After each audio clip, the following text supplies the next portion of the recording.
আজকে সকালবেলা ঘুম থেকে উঠেই শুনি শ্বশুরের নাকি হাঁসের মাংস খেতে ইচ্ছে হয়েছে। তাই সকাল সকাল নাস্তা খেয়ে বের হয়ে গেলাম শ্বশুরের জন্য হাঁস কিনতে। জীবনের প্রথম বাজারে গিয়ে আজকে হাঁস কিনে নিয়ে আসলাম।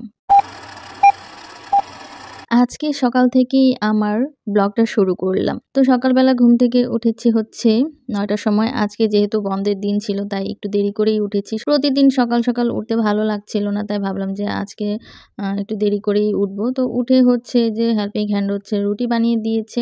এগুলো হচ্ছে আমি ছেঁকে নিচ্ছি। তো গতকালকে রুটি বানিয়ে দিয়ে গিয়েছিল, ফ্রিজে রেখে দিয়েছিলাম হাফ ছেঁকা দিয়ে। তো আজকে হচ্ছে ভালোভাবে হালকা একটু তেল দিয়ে ছেঁকে নিচ্ছি। তো আমার হচ্ছে বেশি তেলের পরোটা একদম ভালো লাগে না। আমি হালকা একটু তেল দিয়ে ছেঁকে নিয়েছি। তো সবাইকে নাস্তা দিয়েছি। তারপর আমি নিজের জন্য নাস্তা নিয়ে নিলাম। এখানে আমি আলু ভাজি করেছি আর হচ্ছে বুরিন্দা নিয়েছি। তো রোজার সময় হচ্ছে বুরিন্দা পাওয়া যায়। এমনিতে তো পাওয়া যায় না। তো আমাদের এখানে একটা মিষ্টির দোকান আছে, এখানে বুরিন্দা পাওয়া যায়। তো মাঝে মধ্যেই নিয়ে আসি, রুটি দিয়ে খেতে বেশ ভালো লাগে। আপনাদের ভাইয়াও সকালবেলা খেয়ে যায় রুটি দিয়ে।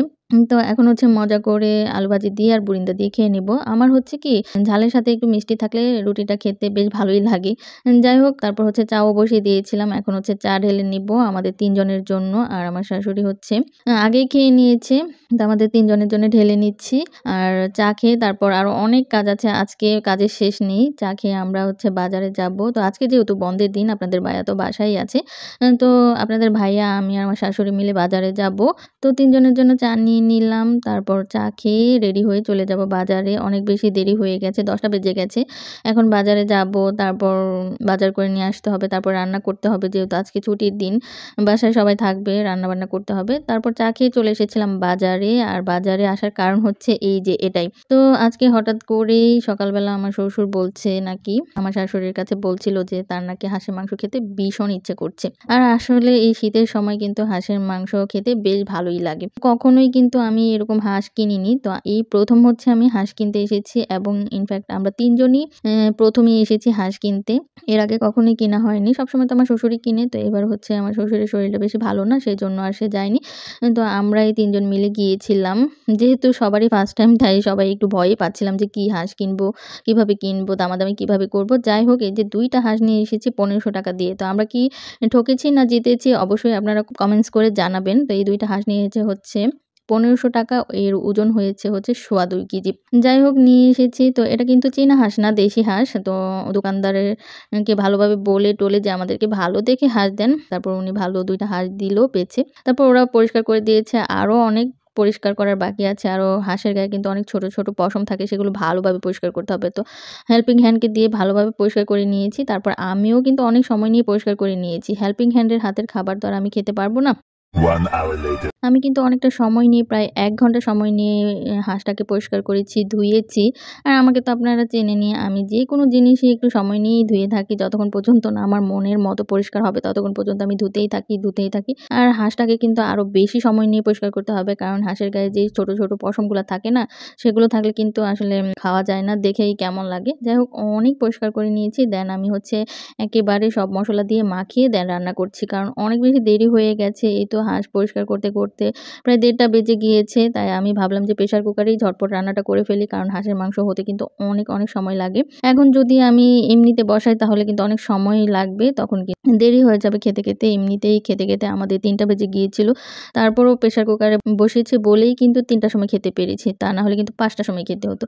যাই হোক, যেহেতু শ্বশুর খেতে চেয়েছে তাই তার শখটা পূরণ করলাম। ২ টা হাঁস এনেছি। এর মধ্যে একটা রেখেছি, আরেকটা হচ্ছে রান্না করেছি, আরেকটা আরেকদিন রান্না করব। একসাথে যদি ২ টা রান্না করে ফেলি তাহলে তো অনেক হয়ে যাবে আর বাসি হয়ে যাবে। একদিনে এত হাঁস খাওয়াও ভালো না। আর হাঁসের মাংসতে কিন্তু অনেক প্রেশার থাকে। আ আর সেই কারণেই কিন্তু হাঁসের মাংসটা শীতের দিন খেতে হয়। যাই হোক, আমি কিন্তু হাঁসের মাংসটাকে রান্না করে নিয়েছি প্রেশার কুকারে। আর আজকে অনেক মনোযোগ দিয়ে অনেক সুন্দরভাবে রান্না করার চেষ্টা করেছি, কারণ শ্বশুর খেতে চেয়েছে, একটু মজা করেই রান্নাটা করেছি। এই প্রথম আমি যেমন হাঁস বাজার থেকে কিনে এনেছি, এই প্রথম কিন্তু আমি রান্না করেছি। এর আগেও একবার রান্না করেছিলাম, বাট ততটা ভালোভাবে আমি রান্নাটা করতে পারিনি। তো এবার কিন্তু অনেক মনোযোগ সহকারে অনেক সুন্দরভাবে রান্নাটা করেছি, এবং খাওয়ার পর কিন্তু আমার শ্বশুর অনেক প্রশংসা করেছে আমার। তো আমি যেহেতু ভয়েসটা পরে দিচ্ছি সেজন্যই আপনাদের সাথে আমি শেয়ার করতে পারছি ব্যাপারটা। তো শ্বশুর খেয়ে বলেছে অনেক মজা হয়েছে হাঁসটা নাকি। তো দেখে নিশ্চয়ই আপনারা বুঝতে পারছেন। দেখতেও কিন্তু অনেক লোভনীয় হয়েছিল। দেন আমরা হচ্ছে দুপুরে ভাত খেয়ে নিয়েছিলাম। তারপর আমরা সবাই মিলে ডিসিশন নিলাম যে রাতের বেলা আমরা চালের রুটি দিয়ে হাঁসের মাংসটা খাবো। তো ৩০০ ফিট তো আর যেতে পারবো না। ৩০০ ফিটে গেলে তো চাপটি দিয়ে হাঁসের মাংস খায় সবাই। তো আমরা ভেবেছি চাপটি তো আর বানাতে পারবো না। চাপটি বানাতে অনেক বেশি সময় লাগবে।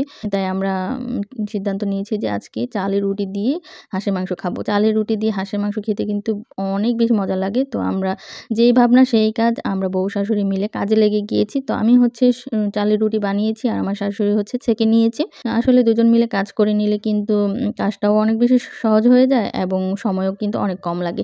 আমি বানিয়ে দিয়েছি, আমার শাশুড়ি ছেঁকে নিয়েছে। তারপর হচ্ছে গরম, গরম আমরা কিন্তু হাঁসের মাংস দিয়ে চালের রুটি দিয়ে খেতে বসে গিয়েছি। আর আসলে এরকম লোভনীয় খাবার দেখলে কি আর বসে থাকা যায় বলেন? তো আমরা কিন্তু ৮টার সময়ই ডিনার করে ফেলেছিলাম। যাই হোক অনেক, অনেক মজা লেগেছে। চালের রুটি দিয়ে গরম, গরম হাঁসের মাংস এত মজা লেগেছে যে কি আর বলবো। আসলে নিজের রান্না নিজেই প্রশংসা আমার শ্বশুর, তারপর আপনাদের ভাই, আমার শাশুড়ি সবাই বলেছে অনেক মজা হয়েছে। তো ওদের বয়সটা তো আর আপনাদেরকে শোনাতে পারবো না। তো ওদের হয়েই আমি আমার মুখেই আপনাদের সাথে শেয়ার করছি ব্যাপারটা। তো যাই হোক আমার আজকের এই ব্লগটা আপনাদের কাছে কেমন লেগেছে অবশ্যই কমেন্টস করে জানাবেন। নেক্সট ভিডিওতে আপনাদের সাথে শেয়ার করব আমি হাঁসের মাংসের এই রেসিপিটা কিভাবে আমি রান্না করেছি। সম্পূর্ণ এই রেসিপি আপনাদের সাথে শেয়ার করব। অবশ্যই, অবশ্যই আপনারা আমার পেজটাকে ফলো করে রাখবেন, তাহলে কিন্তু রেসিপিটা পেয়ে যাবেন। আজকে এখানেই বিদায় নিচ্ছি। আল্লাহ হাফেজ।